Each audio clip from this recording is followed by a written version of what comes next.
Penerbangan akhirnya mendarat. Nora Smith melangkah penuh karisma, menggandeng putri kecilnya. Cherry mendongak, menarik lembut tangan ibunya. Ibu, panggilnya dengan suara manis. Apa kita pulang untuk mencari ayah? Tatapan Nora meredup melihat kepolosan putrinya. Badai emosi bergejolak di batinnya. Tidak, kau tidak punya ayah. Jawabnya tenang. Cherry menghela napas. Aku bukan anak umur 3 tahun. Kalau tidak punya ayah, apa aku lahir dari batu? Nora terdiam, membiarkan gadis kecilnya bergumam pelan. Kalau bukan mencari ayah, apa kita mencari kakak? Tiba-tiba, pandangannya tertuju pada pintu keluar. Seorang pelayan berjas rapi berdiri, memegang papan nama bertuliskan Nora Smith dengan huruf tebal. Di depannya, Ian Garcia mendecak tak sabar. Kapan wanita babi menjijikkan itu akhirnya keluar? Umpatnya sinis. Bayangan masa lalu Nora melintas di benaknya. Katanya hamil menambah berat 20 pon. Dulu saja dia bengkak seperti babi. Setelah 5 tahun rupanya pasti semakin mengerikan. Membayangkannya saja membuatku mual. Sang pelayan di belakangnya mencoba mengingatkan dengan sopan. Tuan Besar berpesan agar tetap menjaga tata krama, meski kita akan membatalkan pertunangan ini. Ian mencibir. Ia baru saja akan marah, hingga matanya menangkap siluet anggun yang mendekat. Tubuhnya seketika membeku. Wanita itu tinggi dan ramping. Cahaya matahari bandara menyorot wajahnya, mempertegas kecantikannya yang luar biasa menawan. Pesonanya begitu mematikan sampai Ian tak bisa berpaling. Tenggorokannya mengering, ia berdiri tanpa bisa berkata-kata. Cherry menatap pria itu polos. Paman, apa kau di sini untuk menjemput kami? Suara itu menyadarkannya. Ia langsung merebut papan nama dari pelayannya dan membuangnya ke belakang. Dengan salah tingkah ia menyela. Tentu saja bukan. Gadis kecil, aku tidak kenal nama ini. Nora bahkan enggan meliriknya. Kilat sedingin es memancar dari sepasang mata almondnya yang tajam. Manusia sampah memang tak pernah berubah. Kenangan pahit menderanya bagai badai saat rumor kehamilan misteriusnya menyebar. Perutnya sudah membesar, tapi dia masih bersikeras tidak pernah tidur dengan pria asing. Kasihan sekali keluarga Garcia. Harus bertunangan dengan wanita murahan sepertinya. Sudah gemuk, jelek, dari keluarga rendahan pula. Menikahi Garcia adalah keajaiban dalam hidupnya yang menyedihkan. Kini dia hamil di luar nikah. Pertunangan mereka pasti akan langsung dibatalkan. Tunangannya, Ian Garcia terang-terangan menunjukkan rasa jijiknya, memanfaatkan momen ini untuk menghancurkan segalanya. Melihat wajah babinya saja, aku muak. Sekarang dia mengandung anak haram. Untuk apa aku memungut sampah? Kenapa kakek menolak membatalkannya? Sementara ayah kandung Nora malah membungkuk dengan sangat hina. Jangan khawatir, Tuan Garcia. Janjinya menjilat. Begitu dia melahirkan, aku akan langsung membuang anak haram itu. Dia tidak akan mengganggumu.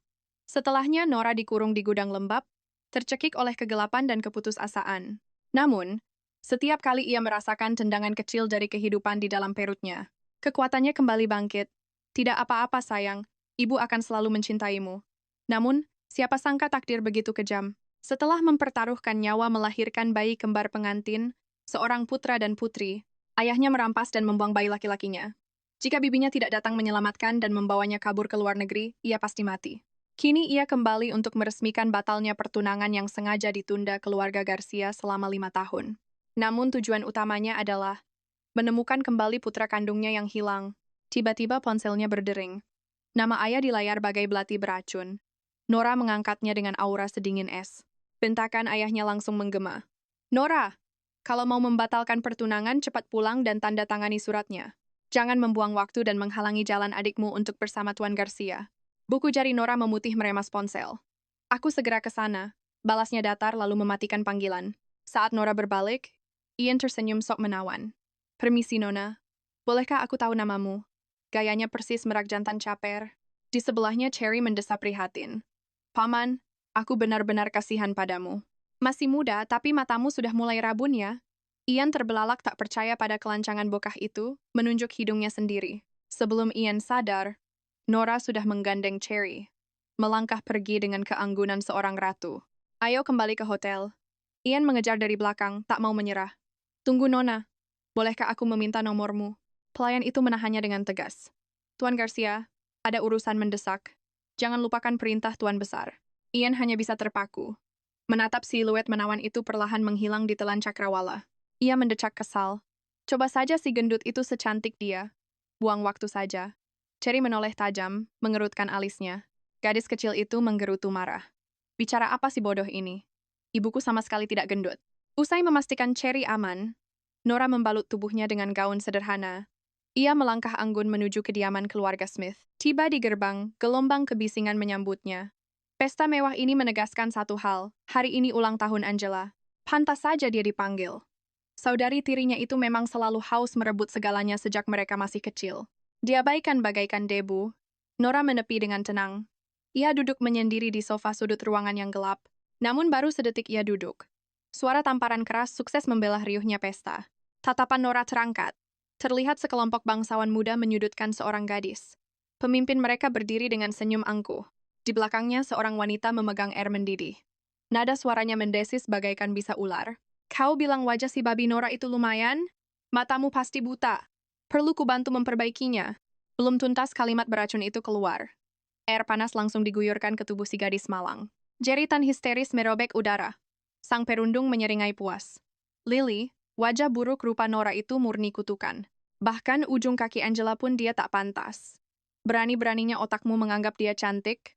Lily merintih kepanasan, menangis memohon. Tolong lepaskan aku.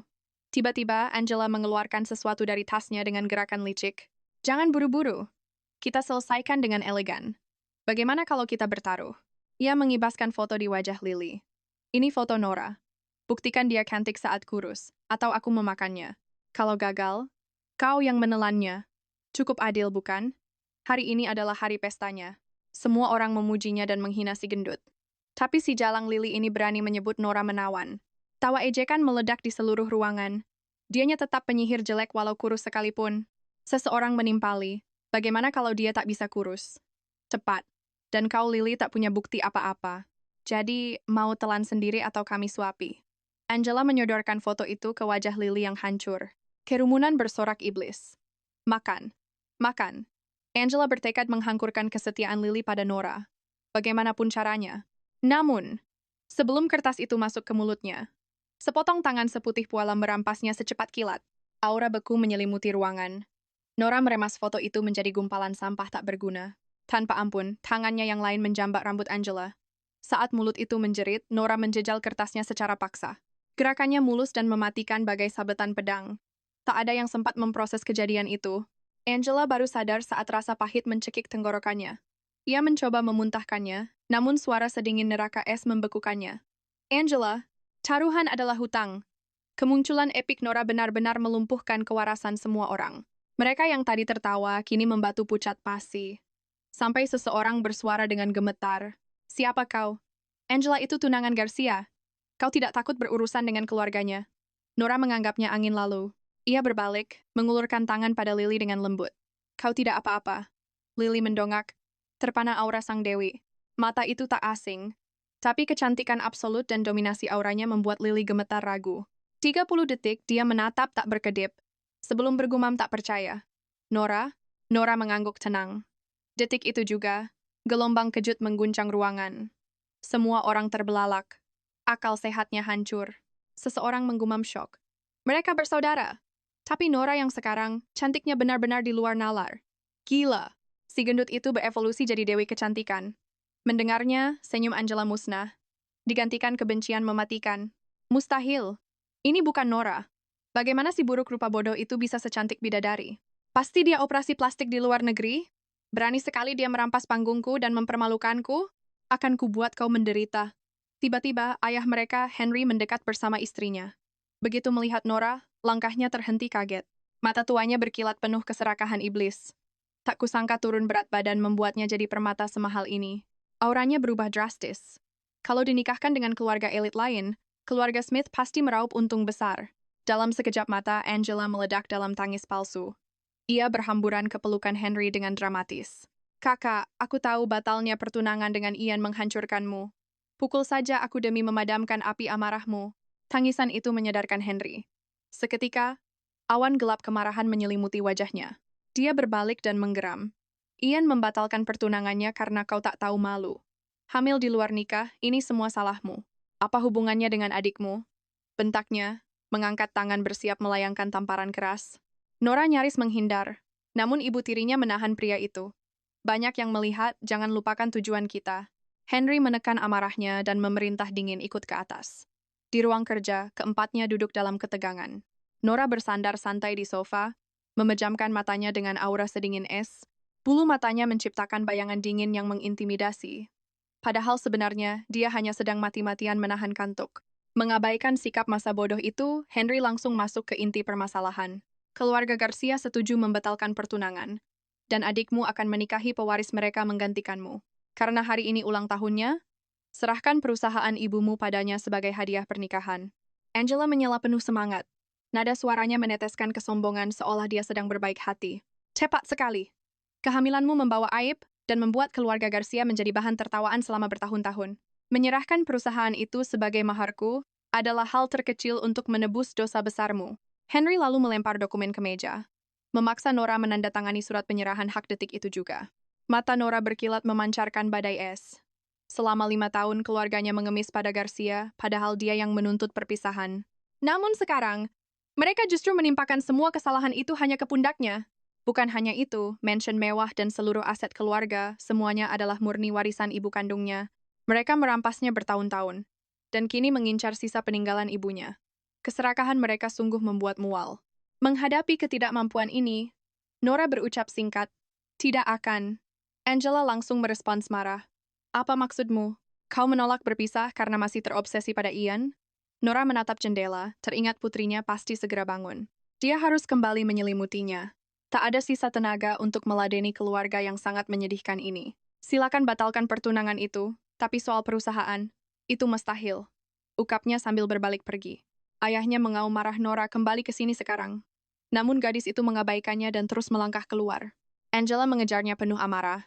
"Dengar ya, penurunan berat badan dan kecantikan dadakanmu takkan bisa mengembalikan Ian. Bahkan jika dia buta, dia takkan sudi menikahi wanita murahan yang membawa anak haram." "Oh benar? Di mana anak haram tanpa ayah itu? Kenapa tidak kau bawa agar kami bisa melihatnya?" Mendengar hinaan itu, Nora berbalik secepat badai dan menampar adiknya dengan kekuatan mutlak. Dia berbisik, "Putriku bukan anak haram." Suaranya tenang namun membawa teror yang membekukan. Matanya menggelap layaknya iblis yang merangkak dari neraka. "Jika kau berani mengucapkan kata itu lagi, tanggung sendiri akibatnya." Dia menjatuhkan peringatan mematikan itu lalu pergi tanpa menoleh, meninggalkan Angela yang memegangi pipinya dalam syok berat. Tak ada yang menyangka bahwa Nora yang lemah kini berani mengangkat tangannya di dalam kediaman keluarga Smith. Nora menyeret langkahnya yang lelah menuju hotel. Dia nyaris menguap, andai saja sebuah suara samar tidak menahan langkahnya. Di bawah temaram cahaya lift, berdiri seorang bokah berpiyama kartun mengucek mata, rambutnya berantakan namun menggemaskan. Kehangatan mendadak mencairkan hati bekunya. Dia bergegas berlutut dan merengkuh tubuh mungil itu ke dalam pelukannya. Tubuhnya terasa begitu hangat. "Sayang, kenapa kau menunggu ibu di sini? Apa kau ingin kue lezat itu?" Dia bertanya sambil mengecup dahi anak itu, seketika aroma sabun mandi susu yang tak asing menyapa indranya. Mendadak, tubuh kecil di pelukannya menegang kaku, dan telinganya memerah mencurigakan. Cepat saat itu, dering telepon memecah suasana. Dia mengusap lembut rambut anak itu. Udaranya dingin, tunggu di dalam.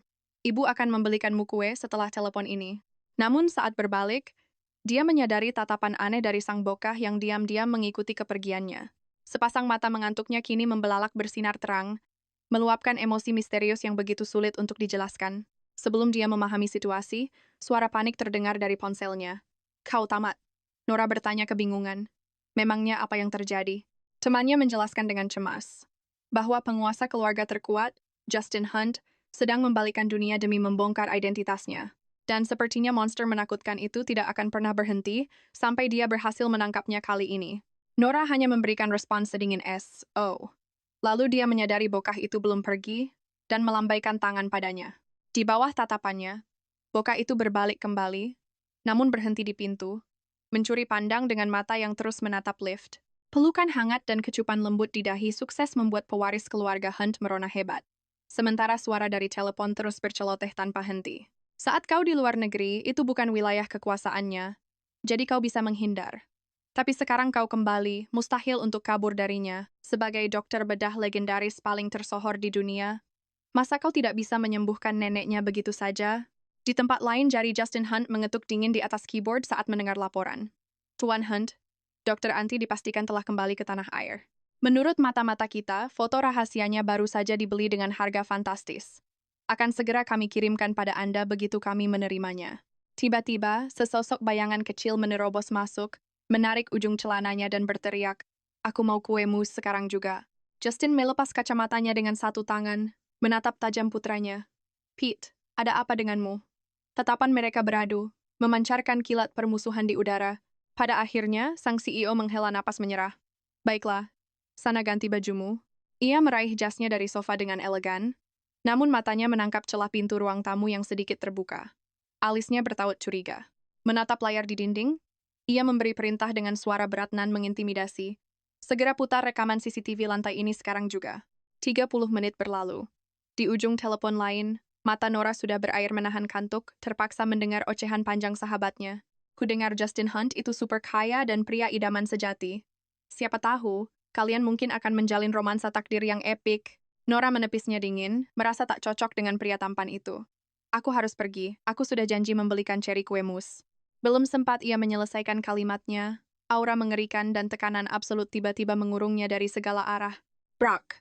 Sebuah tangan besar nan kokoh menghantam kusen pintu, menenggelamkan Nora dalam bayangan gelap yang mencekam.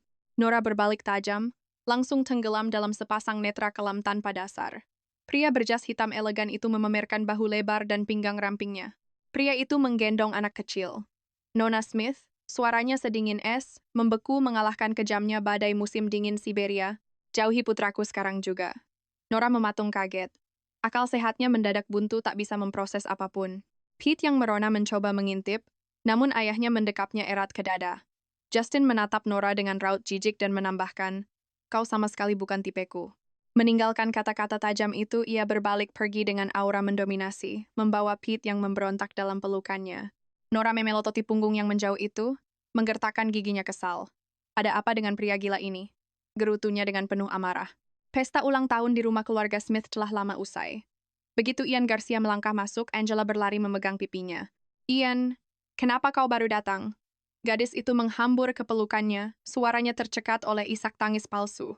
Tubuh Ian sedikit menegang, saat aroma parfum yang aneh dan menyengat itu menusuk indera penciumannya. Ia mendorongnya lembut, menyadari pipi Angela yang bengkak, dan bertanya pelan, "Apa yang terjadi? Siapa yang berani melakukan ini?" "Kakakku." Dia tidak sengaja. Mendengar pengakuan itu, amarah Ian langsung meledak. Si gemuk menjijikkan itu berani memukulmu. Bukankah kau ingin membatalkan pertunangannya? Di mana dia? Biar aku sendiri yang memberinya pelajaran. Seketika, jantung Angela seakan berhenti berdetak. Entah kenapa, bayangan kecantikan Nora yang memikat tiba-tiba melintas di benaknya, pesona mematikan yang sangat provokatif dan destruktif. Benih kepanikan mulai tumbuh di dadanya. Ian tidak boleh bertemu Nora sekarang. Ia buru-buru menahan lengan pria itu. Tidak perlu ke sana. Kakak hanya kesal karena kehilangan perusahaan. Aku akan membujuknya, jangan khawatir. Ian yang pikirannya melayang entah kemana, tidak memaksa. Kalau kita tidak mendapatkan perusahaan itu, kakek tidak akan merestui pertunangan kita. Di momen krusial itu, ponselnya berdering. Itu dari detektif swasta. Tuan Garcia, saya belum bisa mengungkap identitas si cantik itu. Tapi saya menemukan hotel tempatnya menginap. Mata Ian berbinar penuh gairah. Kirimkan alamatnya sekarang juga. Angela semakin waspada, berusaha mati-matian membuktikan kesetiaannya. Ian, percayalah padaku. Aku pasti merebut perusahaan itu dan menjadikannya mahar untuk keluarga Garcia. Ian berdeham demi menutupi hasratnya yang menggebu. Bagus, aku menantikan kabar baikmu dengan tidak sabar. Setelah meninggalkan kediaman Smith, Dewi Bandara itu terus menghantui pikiran Ian. Aura unik dan paras cantiknya sungguh tak pernah ia temui sebelumnya. Andai saja aku bisa menikahi wanita sepertinya. Pagi berikutnya, Nora terbangun oleh rentetan dering ponsel yang memekakkan telinga.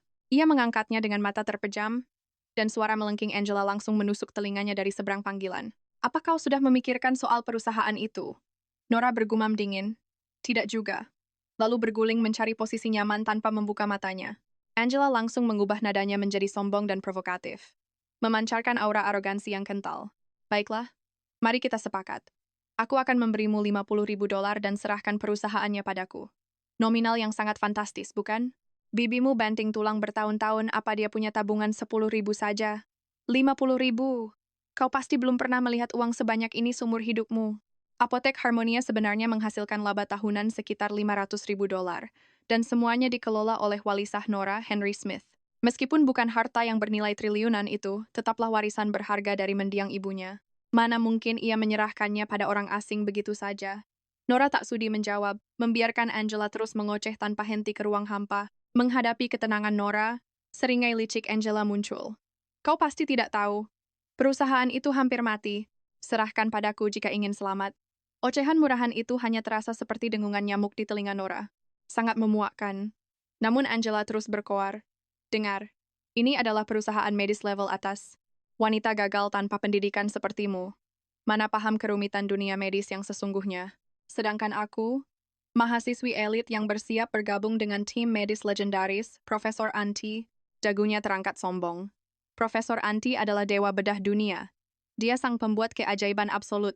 Sosoknya adalah legenda hidup yang bernapas dalam misteri kelam dunia medis. Universitas Stanton bahkan mengemis padanya. Ah, percuma saja aku cerita pada otak kosongmu, Nora.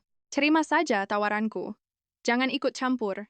Atau kau akan menghancurkan segalanya dalam sekejap mata. Sakit kepala menyerang Nora. Dengan nada sedingin es dia memotong. Suaramu merusak telingaku. Angela meledak. Kau bilang aku berisik. Kau pura-pura bodoh atau sengaja menolak membatalkan pertunangan konyol itu. Buka telingamu. Tuan Ian hanya memujaku. Dia benar-benar terobsesi dengan kejeniusan medisku yang luar biasa. Klik. Nora memutus panggilan. Merasa gagal tidur, dia bangkit dan menelepon. Solo, kirimkan semua data farmasi Harmonia. Terdengar suara putus asa dari seberang. Astaga, Anti. Berhenti memperbudakku seperti ini, kumohon. Kau memang menyelamatkanku. Tapi aku ini peretas nomor 1 di dunia, bukan asisten pribadimu. Harga diriku hancur demi tugas remeh. Sebutkan saja nominal utang nyawaku, akan kulunasi sekarang juga. Sudut bibir Nora terangkat sinis. Menarik. Memangnya, berapa harga nyawamu? Hening panjang terjadi. Diakhiri helaan napas pasrah. Sial, kau menang. Beri aku 5 menit. Di sisi lain ruangan, jari kecil Cherry menari lincah di atas layar. Quadra kill. Sialan rekan setimku ampas semua. Rutuk gadis kecil itu dengan pipi menggembung kesal. Nora melangkah keluar dengan aura memukau. Cherry. Seketika, mata gadis kecil itu berbinar terang menatap ibunya. Ponselnya dilempar bebas. Ia berlari memeluk kaki Nora, memberikan hujanan ciuman penuh cinta yang menggemaskan. Pengasuh Lisa terkekeh lembut melihat mereka. Nona besar bangun lebih awal hari ini rupanya. Nora membelai lembut rambut putrinya. Jangan main game terus. Matamu bisa rusak. Cherry membalas. Siap, Ibu. Tenang saja, aku akan menjaga bibi Lisa. Teriaknya sambil berlari kembali, sepenuhnya mengabaikan peringatan sang ibu. Pip! Pip! Ponsel Nora tiba-tiba bergetar hebat. Sebuah pesan darurat masuk dari Solo. Data sudah terkirim. Tapi ada berita buruk. Nyawamu terancam, Anti. Tuan besar keluarga Hunt melacakku. Pria gila itu menawarkan jutaan dolar hanya demi wujud aslimu. Menyerahlah saja, dia itu luar biasa tampan. Mau kirimi fotonya? Nora hanya memutar bola mata. Membalas dengan ketikan dingin tak acuh. Tidak. Terima kasih. Namun sedetik kemudian, sebuah foto masuk. Wajah pria dengan rahang tegas dan tatapan mematikan yang membekukan jiwa. Aura tiran dari pria itu seolah berteriak menembus layar. Mendekatlah, maka kau mati. Tahi lalat di bawah matanya memancarkan daya tarik iblis. Tunggu dulu. Bukankah ini pria sombong yang menolakku kemarin?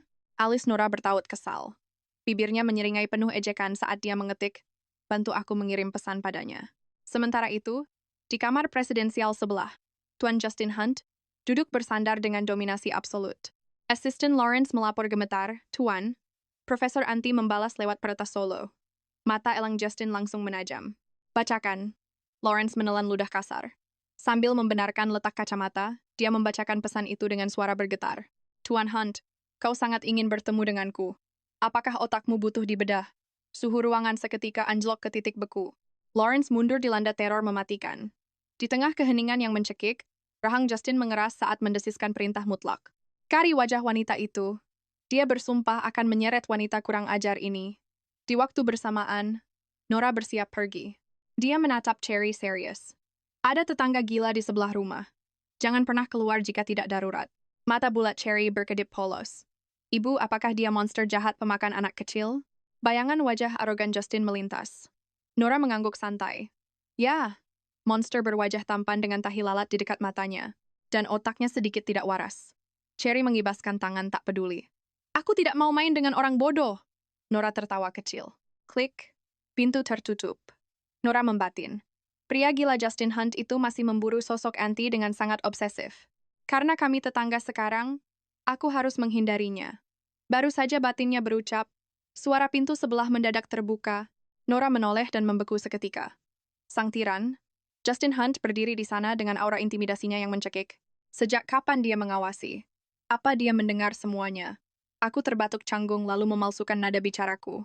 Tuan Hunt, aku cuma bercanda dengan bayiku. Tentu saja aku tak bermaksud menyinggung. Sudut bibir Lawrence berkedut melihat kemunafikan ini. Bisa-bisanya wanita ini bersandiwara seburuk itu. Lagi pula, monster mana yang punya tahi lalat memikat di bawah matanya? Bukankah kebetulan monster itu bermarga Hunt? Tiba-tiba, pintu lift terbuka, dan Nora melesat kabur bagai bayangan. Wajah Justin sedingin es abadi, namun tatapan matanya begitu tajam menusuk sebelum ia melangkah masuk. Meski membisu, sorot matanya mengoyak jiwa Nora bagai belati beracun. Nora membatin panik. Pria ini sungguh berbahaya. Aku harus segera menjauh darinya. Di dalam lift, untuk pertama kalinya, Justin memperhatikan kulit wanita itu. Begitu putih dan semurni salju. Tampak lugu dan rapuh, tapi lidahnya sangat berbisa saat menghina orang. Kenapa sensasi ini terasa begitu tak asing di hatinya? Di lobi lantai dasar, Ian Garcia duduk menanti. Matanya menatap pintu lift dengan hasrat yang obsesif. Hotel milik keluarga Hunt sangat ketat. Uang suapannya untuk melacak data tamu ditolak mentah-mentah. Ia terpaksa menunggu bagai pengemis sejak subuh. Kesabarannya berbuah manis. Pintu terbuka, dan Nora melangkah tergesa, mati-matian kabur dari aura mengerikan Justin. Melihat sosok ramping itu mendekat, Ian bergegas bangkit. Ia sok tampan dan dengan lancang memblokir jalan Nora. Halo si cantik. Sungguh takdir yang manis. Nora menghela napas muak. Pertunangan mereka sudah lama hancur berantakan. Kenapa pria bodoh ini terus merintangi jalannya?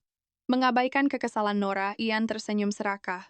Pasti takdir yang menyatukan kita. Kali ini kau harus memberitahu namamu. Calon pengantinku. Hampir saja Nora mengabaikannya. Namun, memori tentang pria ini di ruang bersalin menghentikan langkahnya. Mungkin si bodoh ini tahu jejak anaknya yang hilang. Jadi ia meminjam nama ibunya dan mengaku sebagai Angela. Mata Ian berbinar licik. Wah, Angela. Apa kau punya waktu luang? Karena benang takdir telah mengikat kita. Bagaimana kalau kita mengopi di kafe sebelah? Nora hanya mengangguk dalam kebisuan yang dingin. Saat Ian berjalan antusias di depannya, pria itu mendadak bertanya, "Di mana adik perempuanmu?" Nora menatapnya bingung. "Adik siapa yang kau maksud?" "Anak kecil yang bersamamu kemarin. Kau tampak baru 20 tahun. Mustahil kau sudah punya anak sebesar itu kan?" Nora enggan membuang tenaga untuk menjelaskan dan mengabaikannya. Namun dari kejauhan, tatapan Justin Hunt berkobar membawa hawa dingin yang mematikan. Asistennya, Lawrence, semakin menyiram minyak ke dalam api.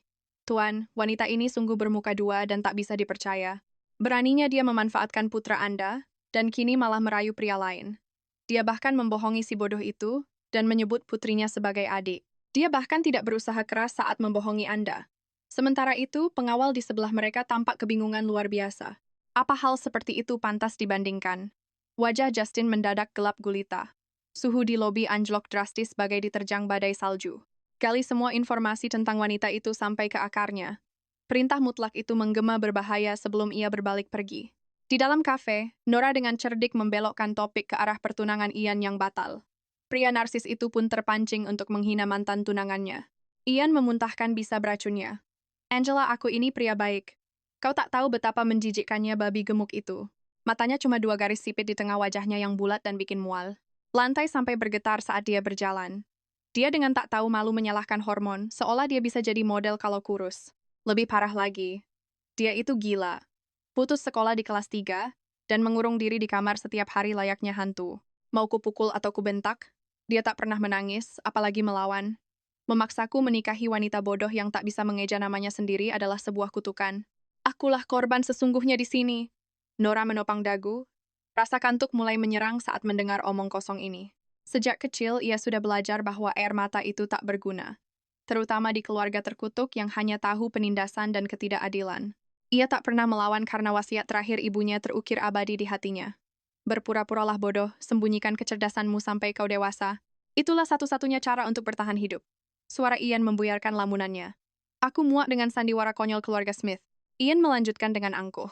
Kalau bukan demi menguasai perusahaannya, aku tak sudi berpura-pura tahan hidup dengan Angela Smith sedetik pun.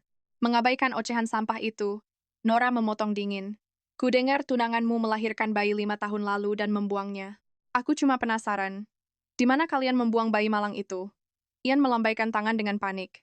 Angela, itu cuma rumor jahat. Babi gemuk itu yang membawa anak haramnya ke luar negeri. Namun fakta yang disebarkan keluarga Smith ke publik adalah Nora hanya melahirkan satu anak perempuan. Lagi pula, aib membuang darah daging sendiri sudah cukup untuk menghancurkan reputasi keluarga bangsawan manapun hingga berkeping-keping. Nora bangkit dengan kasar memainkan peran gadis kaya manja yang harga dirinya terluka. Aku cuma bertanya baik-baik. Kalau engkau tak mau jawab, ya sudah. Triknya berhasil. Ian panik dan mencoba meraih tangan Nora. Angela, aku mohon. Bukan begitu maksudku. Aku mengemis padamu, jangan marah. Nora mengelak dengan anggun dan angkuh. Jadi, kau mau jujur atau tidak? Henry Smith yang merencanakan semuanya di masa lalu. Sumpah, aku tak tahu apa-apa. Mendengar kebodohan pria itu, sisa harapan di hati Nora yang hancur pun sirna tak bersisa. Waktu tidurnya yang berharga terasa terbuang sia-sia. Saat dia berbalik pergi, Ian mengejarnya dengan napas memburu. Angela, aku bersumpah mengatakan kebenaran. Kau mau pergi? Setidaknya berikan nomormu. Nora menjawab sedingin es. Tidak. Dia melangkah pergi tanpa menoleh. Sementara itu di kamar suite presiden, siapa sangka? Gadis cilik yang tampak polos, Cherry Smith, langsung berubah wujud menjadi iblis kecil yang ganas saat mulai bermain permainan video. Sang ratu telah tiba. Semuanya, buka jalan. Dan kau, bocah bodoh, cepat lindungi aku. Tahan serangan menara itu untukku. Serang sekarang. Sebuah suara lembut yang kebingungan menjawab. Energiku sudah habis. Tunggu, kau mau kemana? Tahan satu serangan saja. Aku akan menghancurkan mereka dengan pukulan mematikan. Aku bisa mati. Ini cuma permainan. Jangan jadi pengecut. Apa yang kau takutkan? Suara ceria putrinya menyapa telinga Nora. Sebelum memasuki ruang tamu, dia mengira putrinya hanya bermain ponsel seperti biasa. Begitu mendengar suara pintu, gadis cilik itu menatap dengan mata berbinar. Ibu, kau akhirnya pulang. Aku bosan sekali. Aku sangat merindukanmu. Nora menghela napas dalam diam, merasakan beban kelelahan di pundaknya. Cherry bermain seharian penuh, karena Nora terlalu sibuk dan tertidur. Bersiaplah, ibu akan mengajakmu makan malam ini. Saat itu pengasuh Lisa mendekat. Nona muda mau memakai baju apa malam ini? Cherry berpikir sejenak. Setelan kecil Louis Vuitton. Alis Nora berkerut menahan rasa kesal. Setelan anak laki-laki lagi? Sementara itu, di kamar sebelah, Pete Hunt menatap layar ponselnya dalam keheningan yang panjang. Mendengar suara dari balik dinding, dia sangat yakin. Itu dia. Dia kembali. Begitu orang tuanya pergi, dia langsung menelepon kamar sebelah. Halo, aku tetanggamu. Bolehkah aku datang? Gadis cilik di ujung telepon, tampak sangat terkejut mendengar suara itu. Oh, jadi kau si bocah bodoh dari kamar sebelah. Ini pertama kalinya Pete si jenius keuangan cilik dihina sebagai bocah bodoh. Sebelum dia sempat memprotes harga dirinya, suara ceria itu kembali terdengar. Maukah kau bermain permainan video bersamaku? Pete terdiam sejenak. Dengan nada tenang yang mematikan, dia menjawab. Baiklah. Lalu dia kembali menatap layar ponselnya. Akun Sweet Treat kini tidak aktif. Dan panggilan berakhir. Tepat pada detik itu, sebelah tangan pria yang elegan terulur merebutnya. Pangeran kecilku, kau akhirnya selesai juga, ucap Joel Hunt dengan helaan napas lega sambil menarik ponsel itu dari genggaman sang anak. Kakakku yang kejam akan segera pulang. Kita harus menyembunyikan ini secepatnya. Pete diam, berbalik tenang dan berjalan ke lemari. Tunggu dulu. Jangan mengabaikanku dengan tatapan sedingin es itu. Seru Joel dari belakang dengan nada panik. Jika kau ingin bermain lagi, aku akan menemanimu. Aku masuk peringkat 10 besar dan pemain pertama, Sweet Treat, adalah bosku. Dia akan melindungimu nanti. Kita akan menghancurkan musuh tanpa ampun hingga mereka menangis memanggil ibunya. Pete sama sekali mengabaikannya. Dengan aura dingin pangeran, dia berkata, Paman, aku mau ke prasmanan. Ambilkan setelan abu-abuku. Joel pasrah dan mengeluarkan setelan itu. Saat menyerahkannya, dia mendengar bisikan pelan keponakannya, terima kasih. Joel menepuk pahanya dengan frustrasi, lalu meratap memelas. Keponakanku tersayang, kumohon dengarkan aku sekali ini saja. Kalau kakakku sampai tahu, dia akan mengulitiku hidup-hidup. Kepergian Justin hari ini adalah satu-satunya alasan Joel berani membiarkan anak itu bermain. Tapi pergi ke prasmanan, itu sama seperti menari di atas ladang ranjau di hadapan Justin. Kita tidak akan tertangkap jika berhati-hati, ucap Pete sangat tenang. Joel membeku, dan saat dia tersadar, Pete sudah berpakaian rapi. Jika dia pulang, hubungi jam tanganku. Joel menatap kepergian keponakannya. Hawa dingin merayap di tulang belakangnya. Pertanda badai akan datang. Pangeran kecilku, apa jadinya hidupku tanpamu? Kata-katanya masih menggema di udara saat tiba-tiba bel lift berbunyi nyaring. Pintu terbuka, menampakkan wajah Justin Hunt yang sedingin es mematikan. Joel nyaris menggigit lidahnya sendiri karena ketakutan yang luar biasa. Kakak, Justin teriam sambil melepas jasnya. Kenapa kau menghalangi pintu? Mata gelapnya menatap tajam ke sekeliling, dan raut wajahnya langsung berubah seram. Suaranya terdengar mengancam. Di mana Pete? Mendengar itu, lutut Joel seketika goyah karena ketakutan. Dia tergagap panik. Dia ada di prasmanan bawah. Sang tiran berbalik dan melesat bagai anak panah. Di prasmanan hotel mewah, saat Nora menyendok makanan, tangan mungil menarik gaunnya. Dia berbalik, menatap sepasang mata bulat yang terbelalak manis. Anak yang biasanya pendiam itu, kini memancarkan binar kebahagiaan luar biasa. Sayangku, kau tidak menemukan makanan kesukaanmu? Pipi Pete merona seketika saat mendengar kata yang begitu hangat itu. Kakek neneknya kadang memanggilnya begitu. Namun mendengarnya dari wanita ini, nadanya yang lembut, mengalirkan kehangatan tak terlukiskan di dalam hatinya. Matanya berkaca-kaca. Dengan nada penuh kerinduan dia berbisik, "Apakah kau ibuku?" Tubuh Nora langsung membeku karena terkejut. Sikap Cherry sangat aneh hari ini. Apa dia marah karena dilarang bermain? Nora bergegas memeluk untuk menenangkannya. "Baiklah sayang, ini semua salah ibu. Tolong jangan sedih. Kau ingin makan apa? Ibu akan mengambilkan semua keinginanmu." Mata Pete terbelalak tak percaya. Ribuan pertanyaan berkecamuk di kepala kecilnya. "Ibu, kenapa kau meninggalkanku? Di mana kau selama ini?" Namun akhirnya dia menahan kata-kata itu. Nora tidak menyadari badai emosinya. Dia hanya mengecap keningnya dengan penuh cinta. "Ibu sudah membawakan makanan lezat. Ayo kembali ke meja kita," ucapnya sambil menggendong anak itu ke sudut yang tenang. Pete menenggelamkan wajah di leher wanita itu. Dekapannya begitu erat seolah menemukan kembali harta karunia yang telah lama hilang. Beralih pada Cherry kecil di area kue. Matanya berbinar bimbang, tergoda oleh manisnya kue mousse dan pesona kue Black Forest. Setelah sejenak ragu, gadis kecil itu mengambil keduanya. Ia berlari riang mencari sang ibu, namun saat membalikkan badan, langkahnya terhenti oleh sosok pria tampan beraura mengintimidasi. Dalam sekejap, pria itu merampas piring manis dari tangan mungilnya. "Makanan tidak sehat, kau dilarang memakannya," ucapnya sedingin es. Cherry mematung, dan sebelum sadar, Justin Hunt telah menggendongnya menuju pintu keluar. Cherry memberontak hebat bagai kucing kecil. "Siapa kau? Atas dasar apa berani mengatur hidupku?" Jeritnya menantang. "Lepaskan aku. Tolong ada penculik anak," teriak gadis itu. Mendengar hal tersebut, raut wajah Justin seketika menggelap menahan amarah. Dengan susah payah pria itu menjaga wibawanya di depan umum. Melalui gigi terkatup ia mendesis tajam. "Karena aku ayah kandungmu." Tubuh Cherry berhenti memberontak seketika. Tangan mungilnya terulur menyentuh rahang tegas pria itu, memancing sebersit keterkejutan di kedalaman mata Justin. Pertahanan Justin runtuh seketika. Lengan kekarnya mengendur saat menunduk, melihat wajah malaikat kecil itu kini basah oleh derai air mata. "Ayah, kau benar ayahku," isaknya. Penantiannya berakhir sudah. Ia bukan lagi anak malang yang terbuang. Takdir akhirnya mendatangkan sosok pelindungnya. Cherry terisak hebat. Jemari mungilnya menyentuh rahang pria itu. Memastikan ini nyata. "Ayah." Dada Justin mendadak sesak. Pria itu terbungkam. Wajah mungil yang biasanya keras kepala itu, kini terlihat begitu rapuh dan dibanjiri air mata hangat. Sosok dingin yang tak pernah goyah di kejamnya dunia bisnis itu, kini hancur berantakan hanya karena setetes air mata. "Jangan menangis," bisiknya parau. Saat tangannya terulur mengusap pipi gadis itu, dua tangan mungil yang lembut menggenggam erat jemarinya. "Ayah." Suara manis itu menembus relong hatinya. Seketika membungkam prinsip pria pantang menangis yang selalu ia pegang teguh. Justin menatap tangan mungil yang menggenggam erat jarinya. Kesadaran pun menghantamnya. Dia baru 5 tahun. Di balik sikap dewasanya, ia tetaplah anak-anak. Detik itu, hati baja miliknya akhirnya sedikit meleleh. Namun pria itu mati-matian mempertahankan aura esnya, berucap dingin, menangis dan merengek demi makanan. Benar-benar menyedihkan. Namun Cherry memeluk erat jarinya bagai tali penyelamat. Seakan takut ayah barunya menghilang. Ia mengangguk antusias. Begitu menggemaskan bagaikan burung kecil. "Ayah, maukah makan bersama?" Justin menatap jamnya, hanya memberinya waktu 1 jam. Sementara Joel, sang kakak, terpaku dalam kebisuan, syok melihat momen itu.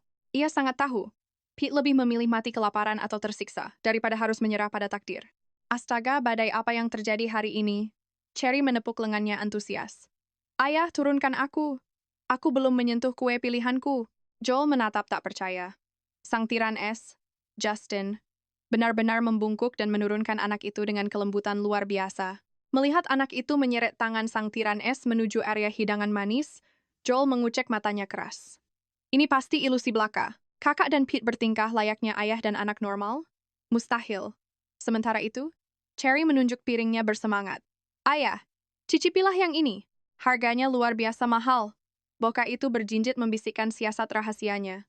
Jangan minum jusnya. Itu jebakan penipu agar perut kita cepat kenyang. Joel merayap mendekat dan berbisik dengan nada ngeri. Kakak, apa menurutmu Pete sedang kerasukan roh gaib? Tatapan sedingin es. Justin langsung menusuknya tajam. Urusan kita belum selesai. Kembali ke kamarmu dan renungkan bencana fatal ciptaanmu. Joel mengangguk dengan tubuh gemetar. Baik, aku menghilang. Saat kabur dia mengumpat pelan. Dasar tiran kejam.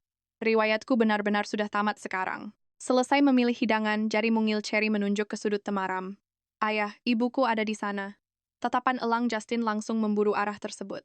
Di sana, seorang wanita duduk menopang dagu, mengunyah makanannya dalam keheningan. Setiap gerakannya memancarkan aura keanggunan misterius yang sungguh membius jiwa. Justin membuang muka dengan ekspresi sedingin es. Wanita itu bukan ibumu. Amarah Cherry langsung meledak, membusungkan dada mungilnya penuh aura pemberontakan. Tentu saja dia ibuku, teriaknya tajam. Wajah Justin langsung menggelap penuh aura intimidasi. Pete, ingat ini. Jangan pernah mempercayai wanita, apalagi yang berwajah cantik. Mata Cherry membulat sempurna tak percaya. Omong kosong macam apa itu? Menyangkal identitas ibunya adalah dosa mutlak yang tak termaafkan. Jika kau menolak ibuku, kau bukan ayahku? Darah Justin seketika mendidih. Ilmu hitam macam apa yang dipakai wanita licik itu untuk mencuci otak putranya? Amarah membakar dada Justin bagai kobaran neraka. Curiga. Ia bertanya dengan nada rendah yang mematikan. Apa kau datang kemari bersama wanita itu? Tentu saja. Jawab Cherry seolah itu adalah hukum alam yang mutlak. Jelas dia selalu mengekor ibunya. Mendengarnya Justin mengukir seringai sinis penuh aura kegelapan.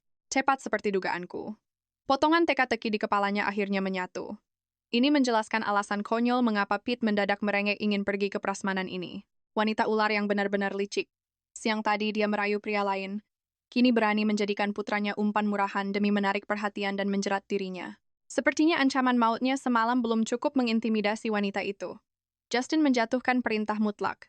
Jangan pernah berani bicara dengan wanita itu lagi, mengerti? Wajah mungil Cherry berkerut penuh kebingungan.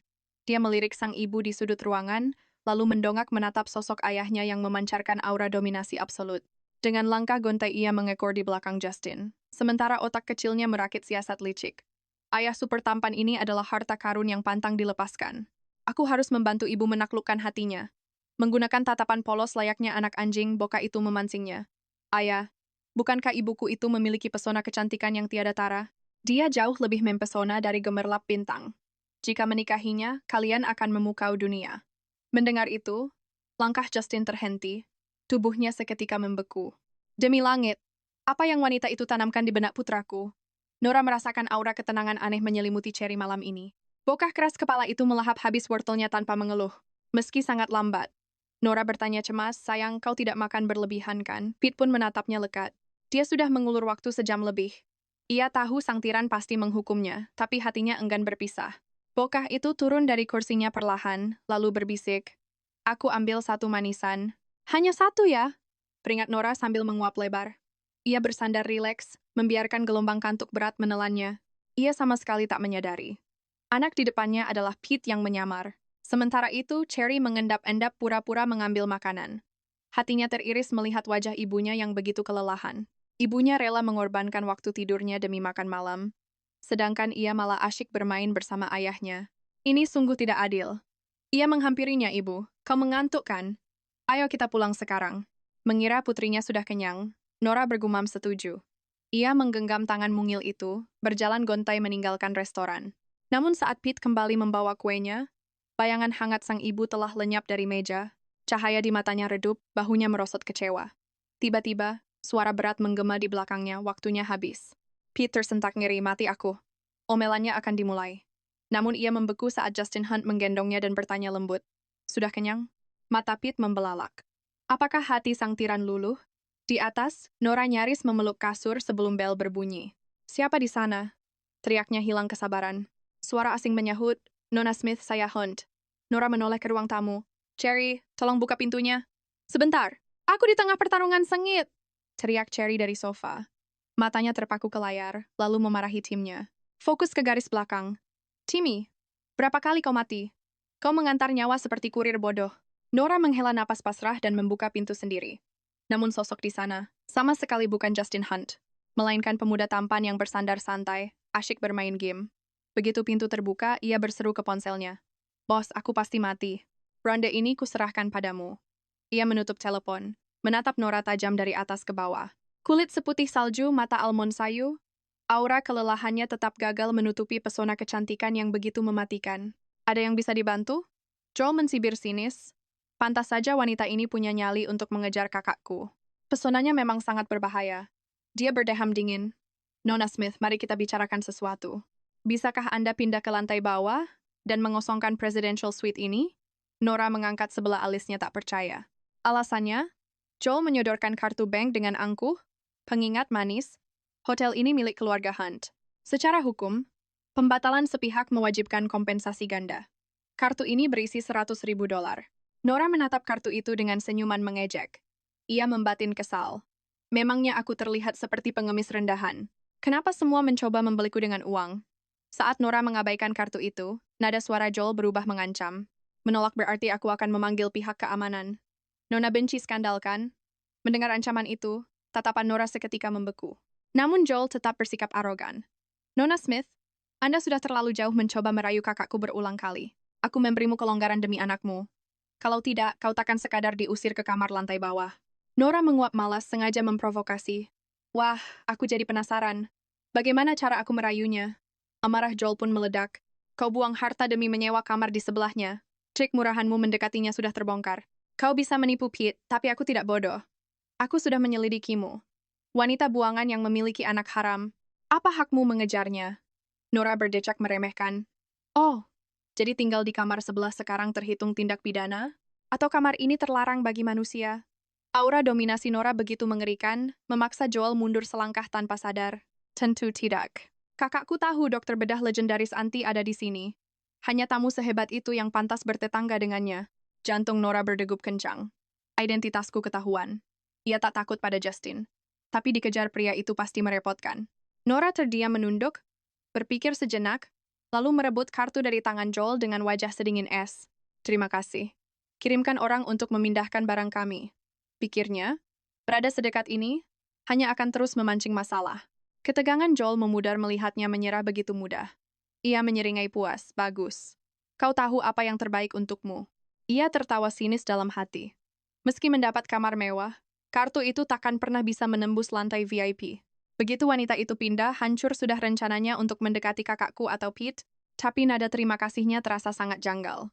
Sementara itu di kamar presidensial, Justin Hunt duduk angkuh, jemarinya menari buas di atas papan ketik, layar di hadapannya memancarkan lautan kode rahasia yang mengalir deras tiada henti. Titik merah itu berkedip. Target inkarannya selama 30 menit. Tepat saat ia nyaris menerkam, titik itu berkedip mengejek lalu lenyap di telan kehampaan.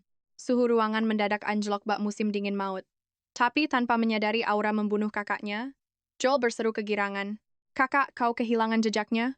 Justin melepas kacamatanya, suaranya sedingin es abadi. Aku tidak buta. Nyali Joel menciut seketika. Namun tak lama kemudian ia kembali mendekat dengan wajah penuh kebanggaan. Ngomong-ngomong, aku baru saja melakukan hal jenius. Ini pasti akan menebus kesalahanku yang tadi. Ditatap dengan aura membunuh, Joel panik menjelaskan. Aku mengusir tetangga kita ke lantai bawah. Dia takkan mengganggumu dan Pete lagi. Mendengar itu, bayangan wanita di ruang makan tadi langsung melintas di benak Justin. Wajahnya setenang air, namun matanya menyimpan galaksi misteri. Kau tidak seharusnya melakukan itu, desis Justin dingin. Joel mematung kebingungan. Kenapa nada bicara kakaknya malah kesal? Asisten Lawrence menatap Joel sambil menghela napas pasrah. Keluarga Hunt dipenuhi para jenius mematikan. Bagaimana ada satu anak polos dan sebodoh dirinya? Sialan sekali. Mereka nyaris membongkar lokasi Nyonya Besar, tapi gagal total di detik-detik terakhir. Apa ada pengkhianat yang membocorkan rahasia? Tidak. Kemungkinan itu nyaris mustahil. Hanya mereka bertiga yang tahu. Mungkinkah ini cuma kebetulan? 30 menit kemudian, Nora menikmati ketenangan kamar barunya. Sukses memblokir pelacakan eksternal, ia menghubungi Solo. Saat tersambung, terdengar suara yang bergetar penuh rasa bersalah. Aku benar-benar minta maaf. Tuan Hunt menyewa peretas elit dan membobol datamu dari sistemku. Nora memotong dengan ketenangan mematikan. Mereka cuma tahu aku di hotel pertama. Bukan lokasi pastiku. Hati-hatilah lain kali. Ia melempar ponselnya begitu saja. Rasa lelah yang teramat sangat menghantamnya, menariknya jatuh ke dalam tidur yang lelap. 2 menit berlalu. Pintu berderit pelan, menampilkan wajah imut Cherry yang mengintip penuh selidik.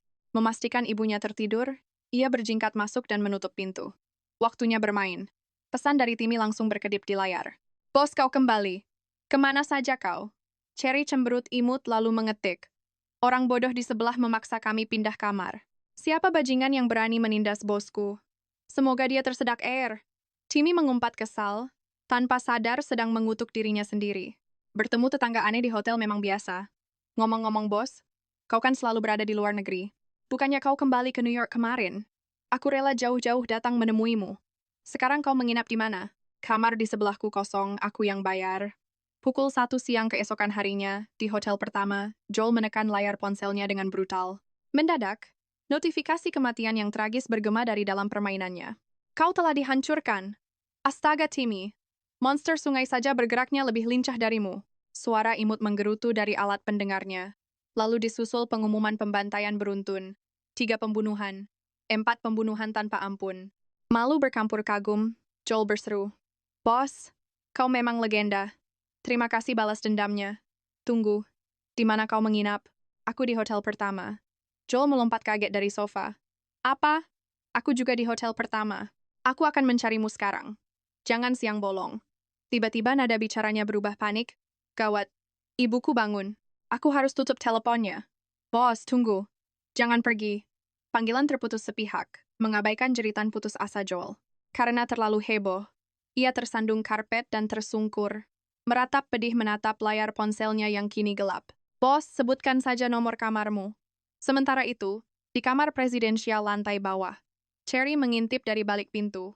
Ibu sudah bangun? Sapanya manis bak malaikat. Nora menguap pelan, suaranya serak. Selamat pagi, sayang. Ini bukan pagi, ibu. Ini sudah jam 1 siang. Cherry berlari, mengecep pipi ibunya. Aku lebih menyayangimu hari ini. Ibu juga sangat menyayangimu. Senyum Nora mengembang lembut. Kau sudah makan siang. Ibu pasti lapar kan? Biar ku suruh Lisa mengambilkan makanan. Terima kasih sayang, tak perlu. Ibu sudah memesan pesan antar. Bersamaan dengan itu, ponsel Nora berdering. Ia mengacak lembut rambut putrinya. Pergilah bermain, tapi jangan terlalu lama menatap layar. Nanti matamu sakit. Cherry menjulurkan lidahnya dengan jahil. Aku tahu, ibu. Lalu ia melompat girang kembali ke dalam kamarnya. Nora membuka ponselnya. Sebuah pesan misterius dari nomor tak dikenal. Angela, maafkan kelancangan dan sikap impulsifku. Aku mendapat nomormu dari resepsionis. Maukah kau minum bersamaku di bar lantai bawah, jam 8 malam ini? Alisnya berkerut muak. Dengan satu sentuhan mematikan, ia menghapus pesan itu tanpa sisa. Di bar lantai 1, Ian tersenyum licik menatap ponselnya. Panggung pengakuannya sempurna. Mengapa Dewi itu pernah menolaknya? Malam ini, dia pasti takluk. Ian mengisyaratkan pelayan. Hafal tugasmu? Tunggu aba-abaku. Pelayan itu mengangguk patuh, sementara senyum arogan menghiasi wajahnya. Biar seluruh kota menjadi saksi. Pengakuan cinta termegah Ian Garcia khusus untuk sang putri. Di luar hotel, Angela mengintai. Matanya berkilat tajam. Dipenuhi badai kecurigaan yang membakar. Panggilannya diabaikan berhari-hari. Pikiran pria itu selalu melayang. Hanya peduli misteri farmasi Harmonia. Instingnya berteriak keras. Ada rahasia besar. Dia membuntutinya bagai bayangan kelam sejak fajar. Di tengah badai kebingungan, layar ponselnya menyala. Malam ini jam 8 bar utama. Kejutan rahasia. Kuharap kau datang. Jantungnya berdebar gila. Dia nyaris membalas. Tapi suara pelayan menghentikannya. Persiapan sempurna, Tuan Garcia. Tawa arogan Ian meledak, mabuk dalam ilusi kemenangannya. Kerja bagus. Bonus menantimu. Pria bodoh itu tak sadar, dia mengundang seluruh nomor kontaknya. Begitu dia pergi, para pelayan berbisik heboh. Tuan Garcia benar-benar mengerahkan usaha legendaris. Pasti dia akan melamar tunangannya. Astaga, wanita itu sungguh diberkati dewa keberuntungan. Pipi Angela merona. Hatinya melambung ke langit ketujuh. Beraninya dia meragukan cinta pria itu. Jika bukan karena penyamarannya, Kejutan super romantis untuknya ini takkan pernah terungkap lebih awal. Dia berputar riang bak menari namun brak. Dia menabrak wanita berpiyama lusuh.